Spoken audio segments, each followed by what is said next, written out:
જેમ આજે સ્ટેન્ડિંગ બેઠક હતી, કુલ 39 દરખાસ્તો હતી. બેઠકમાં શું કહેશો? કેટલી દરખાસ્ત બહાલી, કેટલાના વિકાસ કામ? આજરોજ રાજકોટ મ્યુનિસિપલ કોર્પોરેશનની સ્ટેન્ડિંગ કમિટીની વિકાસ કામોની બેઠક હતી. આ બેઠકની અંદર કુલ 39 દરખાસ્તો રાજકોટના 18 વોર્ડના વિકાસ કામોની દરખાસ્ત હતી. આ 39 દરખાસ્તમાંથી દરખાસ્ત નંબર 3 જે ગઈ સ્ટેન્ડિંગમાં પેન્ડિંગ રાખવામાં આવી હતી, સર્વેશ્વર ચોકમાં જે વોકડો નવો આધુનિક વોકડો બનાવી છે, એમાં ખર્ચ વધારાની જે દરખાસ્ત હતી 1 કરોડ 80 લાખ રૂપિયા એજન્સીએ વધુ માંગ્યા હતા. એ દરખાસ્તને નામંજૂર કરી અને શોર્ટ ટર્મ ટેન્ડર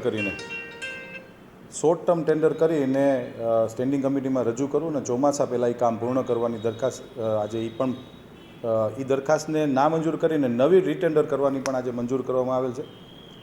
કુલ મિલાવીને વાત કરું તો 55 કરોડ 64 લાખ 79 હજાર જેવી માતબર રકમના વિકાસ કામોના ખર્ચે વિકાસ કામો માટે આજરોજ રાજકોટ મહાનગરપાલિકાની ભારતીય જનતા પાર્ટીના શાસકોની સ્ટેન્ડિંગ કમિટી હતી ને, જેમાં 55 કરોડ જેવા અંદાજિત ખર્ચના કામો મંજૂર કરવામાં આવ્યા છે.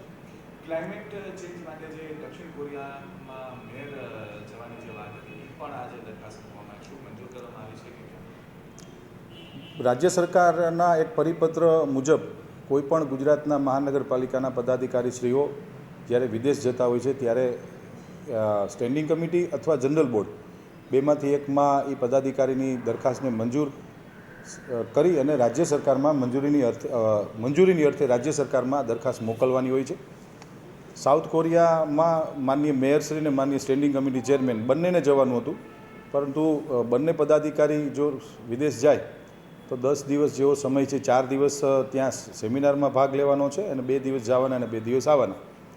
તો 10 દિવસ જેવો ખાસો સમય મહાનગરપાલિકામાં મુખ્ય પદાધિકારીઓએ ન જવું જોઈએ. માનનીય પ્રમુખશ્રી રાજકોટ મહાનગર ભારતીય જનતા પાર્ટીની સૂચના આવી છે કે માનનીય મેયરશ્રી જશે, સ્ટેન્ડિંગ કમિટી ચેરમેન અહીંયા રહેશે કામો માટે, કારણ કે લોકોના કામો માટે સતત પ્રવાહ અહીંયા આવતો હોય છે. એ અનુસંધાને માનનીય મેયરશ્રી સાઉથ કોરિયા જઈ રહ્યા છે અને આ દરખાસ્તને રાજ્ય સરકારમાં મંજૂરી અર્થે અમે મોકલશું. સરકાર મંજૂરી આપે ત્યારબાદ માનનીય મેયરશ્રીનો પ્રવાસ થશે. લીગલ ઇન્ટેન્ટની પણ એક ખાસ દરખાસ્ત હતી કે 3 લીગલ ઇન્ટેન્ટ ભરવાના, એને લઈને કંઈક 36 લાખ રૂપિયાનું કંઈક જે ફંડ છે એ પણ કંઈક.